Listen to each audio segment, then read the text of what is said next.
Merci de rester connectés sur Hope Channel RDC. Mesdames, Messieurs, c'est l'heure de vous informer.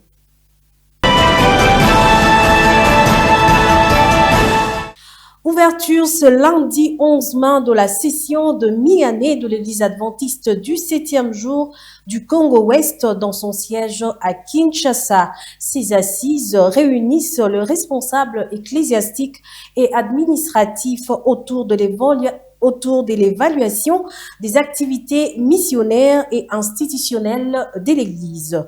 À cette occasion, le pasteur Mbaya Grégoire, représentant légal national de l'Église, explique la portée de cette rencontre et lance un appel aux fidèles pour une implication totale dans la mission de l'Église. Suivez.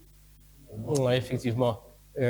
Dans la tradition de l'Église, il y a l'évaluation souvent annuelle, mais on n'attend pas seulement la fin de l'année, mais il y a aussi l'évaluation mi-parcours. Et c'est comme ça qu'on s'est réunis. On essaie un peu d'évaluer, par exemple, le premier trimestre. Et puis, s'il y a des nouvelles directives, on donne maintenant, au lieu d'attendre seulement à la fin de l'année. S'il y a quelque chose qui ne va pas maintenant, vous attendez la fin de l'année, vous risquez d'échouer, de ne pas atteindre les objectifs. Mais si, au milieu de l'année, vous vous arrêtez, vous dites, mais d'où venons-nous? Qu'est-ce qu'on a fait? Qu'est-ce qui manque à faire? Et puis, on revoit les stratégies. Je pense qu'à l'évaluation annuelle, on peut avoir quand même atteint les objectifs qu'on n'aurait pas dû atteindre si jamais on ne faisait pas une évaluation mi-parcours. Oui, à tout moment, ça ne peut pas manquer, il y en a. Et vous avez vu, depuis qu'on a commencé, il y a un certain nombre de votes qu'on a pris. Et on continuera à prendre des votes. Il y a des décisions qu'on prend toujours. Oui. Le message d'actualité que nous pouvons adresser, ça serait une répétition, c'est-à-dire que nous devons toujours nous enraciner dans la Bible. Et équipés par la parole, nous devons nous focaliser sur la mission. Mais on ne va pas faire cette mission vaille que vaille. Nous devons être intégrés, être unis. Et de cette façon-là, nous serons plus efficaces. Mais sans oublier, il nous voit 2027. On n'attend pas seulement 2027, mais dès maintenant, nous devons déjà nous préparer pour que 2027 réussisse. Oui, immédiatement après ce comité, il y aura des descentes dans les différents champs missionnaires pour certaines réunions, certains séminaires par rapport à ce que nous sommes en train de partager ici. Nous devons descendre à la base dans les différents champs missionnaires pour ce faire. Aussi, on doit inaugurer le centre des médias adventiste de Kinshasa. Ça, c'est parmi les activités qui doivent se faire après ici. Il y aura aussi des campagnes d'évangélisation, par exemple à Chikapa, au mois de juillet, et aussi à Chibala. Là, c'est encore au-delà de Chikapa. Ça, c'est ce qu'on a prévu après ce moment. Marcher avec Jésus, tel est le thème retenu pour le 37e anniversaire du Club des Aventuriers, dont la jeunesse adventiste du 7e jour célébrait les samedis 16 mai 2026. À cette occasion, Nathan Baledi, coordonnateur du Club des Aventuriers à Kinshasa, lance un message à toutes les églises de la capitale pour faire cette journée un moment inoubliable. Suivez Nathan Baledi au micro de Claude Kaja. Peuple de Dieu, je suis le chef Nathan Baledi, cordon des aventuriers à la mission de Kinshasa. Je viens par ces messages vous faire part d'un grand événement qui s'approche. Il s'agit de la journée mondiale du club des aventuriers. Un club qui comprend les jeunes de 4 à 9 ans. Comme la Bible nous le dit, laissez les petits enfants venir à moi, car le royaume des cieux leur appartient. Chers chefs, chers leaders, je vous invite à laisser nos jeunes aventuriers à servir l'Éternel afin que son nom soit glorifié. Durant cette journée, plusieurs activités seront faites afin que nos jeunes aventuriers soient édifiés. Alors, cette journée aura pour thème « Marcher avec Jésus ». Comme ce thème nous l'informe, nous apprendrons à nos jeunes aventuriers à marcher avec le Christ. Alors je demande à chaque société, je demande à chaque leader des sociétés d'organiser chaleureusement cette grande journée. C'est un anniversaire dont il s'agit du 37e du club. Alors, chers chefs, chers leaders, chers membres des comités d'église, nous vous prions de pouvoir organiser cela dans vos sociétés afin que l'œuvre de Dieu puisse aller de l'avant. Changeons de chapitre. À Kinshasa, la ministre d'État en charge de l'éducation nationale, Raissa Malou, a lancé ce lundi 11 mai à l'atelier des revues à mi-parcours du projet d'apprentissage et d'autonomisation de filles en présence du ministre du Plan, Guilain Niembo. Occasion pour le gouvernement de réaffirmer son engagement en faveur d'une éducation inclusive et orienté vers le résultat tout en évaluant les avancées et défis liés à la mise en œuvre du projet. Les travaux se poursuivront jusqu'au 15 mai prochain. La revue à mi-parcours du projet d'apprentissage et d'autonomisation de filles intervient dans un contexte où la question de l'éducation de jeunes filles demeure un défi majeur en République démocratique du Congo. À travers cette initiative, le gouvernement entend non seulement améliorer l'accès de filles à une éducation de qualité, mais aussi renforcer leur autonomisation afin de favoriser leur participation active au développement du pays. Dans son intervention, la ministre d'État, Raissa Malou, a insisté sur la nécessité d'évaluer avec lucidité les avancées enregistrées ainsi que les difficultés rencontrées dans l'exécution du projet. Elle a appelé les parties prenantes à privilégier des échanges francs capables de déboucher sur des solutions concrètes et des ajustements stratégiques adaptés aux réalités du terrain. Il s'y est dénoté que cette rencontre réunit plusieurs acteurs du secteur éducatif et du développement autour des mêmes objectifs, rendre les systèmes éducatifs plus inclusifs, performants et efficaces pour les jeunes filles congolaises. Les assises se poursuivront jusqu'au 15 mai 2026 à Kinshasa. Voilà, commentaire de Claude Okaja. Dans les secteurs de mines, la République démocratique du Congo franchit une nouvelle étape dans sa politique de transformation locale de minerais réunie autour du ministre de Mines, Louis Watum Kabamba, l'entreprise générale du cobalt, les négociants internationaux en matière première Trafigura et la société américaine Evolution Énergie envisage un partenariat stratégique pour valoriser le cobalt et les cuivres congolais, avec pour objectif de développer la filière de batteries et de renforcer l'accès du pays au marché américain. Suivez.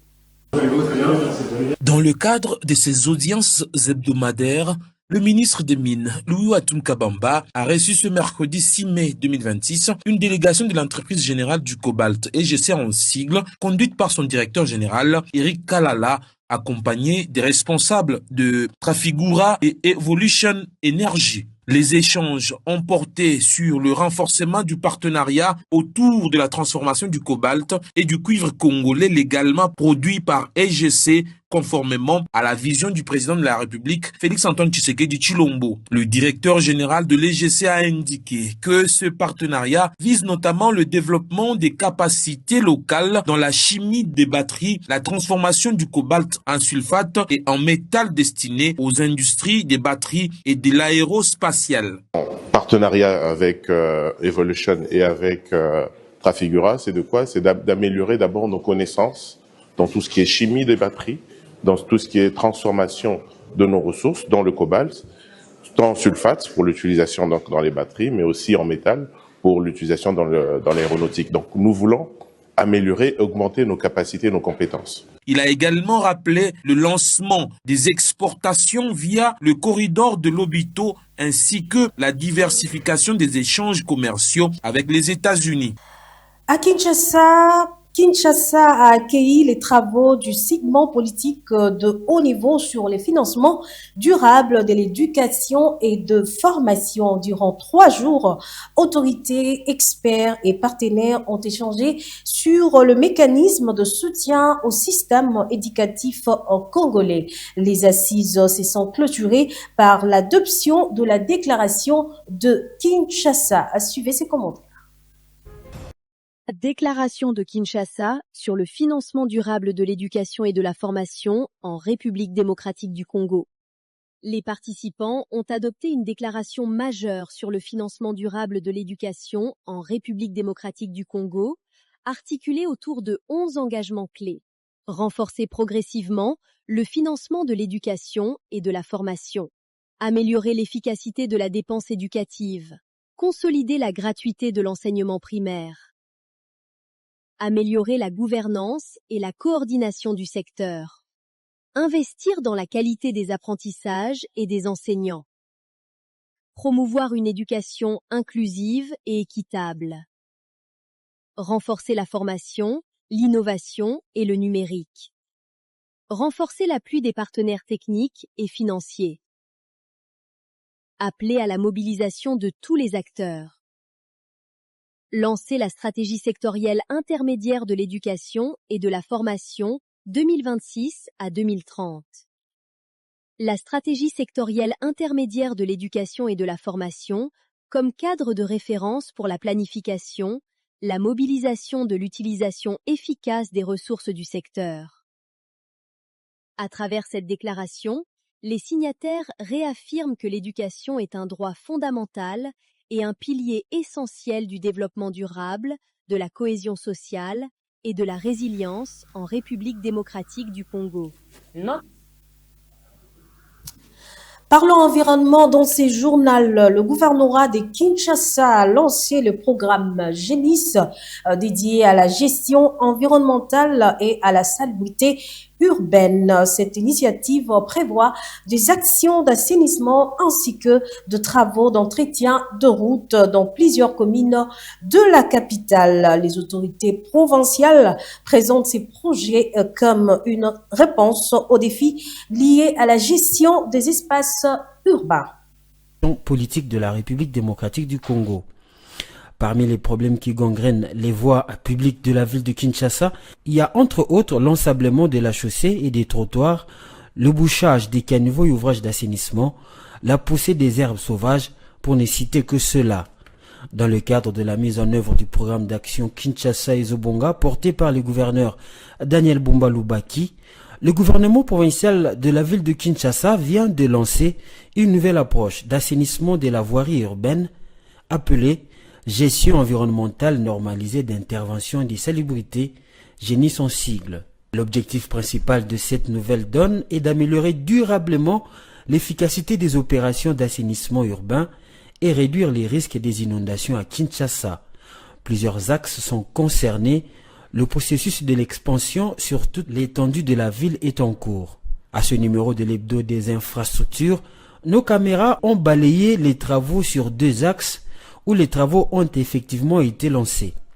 L'avenue Tourisme où les travaux se concentrent sur le curage, le désherbage et évacuation, et l'avenue Assosa à son croisement avec le boulevard Triomphal où les travaux se focalisent sur le curage des caniveaux et buses. La méthode d'assainissement Génis est une façon de faire implémentée par le ministre provincial des infrastructures, travaux publics, affaires foncières, urbanisme et habitat de la ville de Kinshasa, Alain Chilungu. Côté sécurité, le comité provincial de sécurité s'est réuni le vendredi 8 mai dernier sous la présidence du gouverneur Daniel Bumba afin d'évaluer la situation sécuritaire dans la ville-province de Kinshasa. Les échanges ont porté sur la coordination de services, les mesures de prévention ainsi que le renforcement de la protection de population et de biens. Suivons cet élément de la cellule de communication du gouvernement. trouver piste de solution pour la qui met en cas de Kinshasa.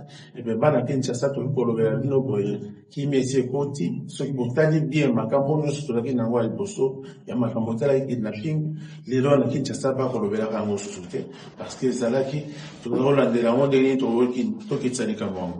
Ah ouais, les lois, tu vois, qui n'a le campagne, autant pour les communes à Bissau, situation sécuritaire à la commune à Bissau. Et tout l'année, il y a un avocat de Nyonso, tous les orientations, oh, Nyonso, vous connaissez, après ça, Bissau, pour la totale, qui me vote en 4 ans. Lobby, tous les qui a bon, mon au côté là-bas, église, centre de santé, et bon, mon yango, salami na Njiri, pe salami na Kimbaseke, yende pour la Namakambo. Il y a beaucoup de Nyonso, batola Nyonso, c'est une canamane, tout le monde. Et kaka, les lopés de sous-soir, pourquoi les lots, na Kasavubu, na Balabala Sayo. Pembeni ya force ni kama moto sala makuna balingaki ko boma bato kuna bayibi même bongo kuna mais na minito lo baboye moko na bango asi kokangama kaka na butu lelo moko na bango asi kokangama de ko yoka kutu azarane soldat uti pe na bamboko ya Goma ayenda wa maintenant tozali ko tala enquête ndenge ni ko wala ndela makambo na oyo tali susu makambo ya Pakajuma. Le talaki ango, to longola ki batuna paka juma, to déplacer ki bango bakeni bango sur site à Kinkole. De l'eau to moni ba kozonga malembe. Yango to vanda ki pe de l'eau qu'on a comité na. Santé à présent, mais mois dédié à la sensibilisation contre la drogue. L'objectif est de sensibiliser la population sur les conséquences de cette substance nocive pour la santé. Le docteur Jean-Marie Badinani, médecin généraliste à la clinique adventiste de Kinshasa, nous livre quelques éclairages sur le méfait de la drogue. Suivez docteur Jean-Marie Badinani au micro de Claude Kaja. La drogue touche très fort les jeunes à Kinshasa et dans les grandes villes. Concernant les statistiques, selon les statistiques, par rapport aux conséquences liées à la prise de différentes drogues, particulièrement l'alcool, les chiffres clés sur les conséquences de l'alcool et des autres drogues. Nous avons les décès et impact mondial. L'alcool, en 2019, a tué 2,6 millions de personnes par an, soit 4,7% de tous les décès de 2019. Parmi les 2,6 millions, on a trouvé que 2 millions de décès chez les hommes et 600 000 chez les femmes. Les drogues psychoactives tuent 600 000 décès par an dans le monde. La tranche d'âge qui est beaucoup menacée, nous avons 20 à 39 ans, sont le plus touchés. 13% des décès dans cette tranche d'âge sont liés à l'alcool. Et quelles sont les régions les plus concernées? On a constaté que l'Europe et l'Afrique ont les taux de mortalité liés à l'alcool le plus élevés. En Europe, on a 52,9% de décès par 100 000 personnes et en Afrique, 52,2 par 100 000. L'alcool est responsable d'une soixantaine de maladies. Concernant la société congolaise, la consommation de l'alcool est en hausse. Chaque année, ça monte, surtout chez les jeunes. Mais du côté pouvoir, nous avons manque de moyens, plus la corruption. Les forces de l'ordre congolais sont bloquées par le manque de ressources et il y a une corruption endémique, ce qui sape directement l'efficacité des opérations anti-drogue. La gastrite, inflammation de la paroi interne de l'estomac, touche de nombreuses personnes, souvent sans qu'elles en aient conscience ni connaissent les solutions possibles. Le docteur Esdras Luchikou apporte des éclairages sur cette affection, ses causes et le piste de prise en charge. On l'écoute au micro de Claude Kaja. Plusieurs causes peuvent provoquer cette maladie. Le chef de file étant la bactérie qu'on appelle Helicobacter pylori. Ce qui cause la maladie à plus de 70%. Mais nous devons savoir qu'à cause de la bactérie, il y a aussi plusieurs facteurs comme l'alcool, le café, les médicaments, les ANS, anti-inflammatoires non stéroïdiens, comme les diclofénac que nous consommons comme des bonbons. Il y a aussi le trait prolongé, les aliments trop épicés, bien sûr avec une alimentation irrégulière. Alors, comment se manifeste la maladie? Si vous souffrez de la gastrite, vous allez ressentir une douleur ou une brûlure à l'estomac. Vous pouvez également ressentir des nausées, avoir des ballonnements, une perte d'appétit peut s'installer et vous pouvez aussi avoir une sensation de lourdeur après avoir mangé. La douleur peut être calmée avec la nourriture, mais quelquefois, la nourriture aussi peut aussi aggraver ou intensifier cette douleur-là.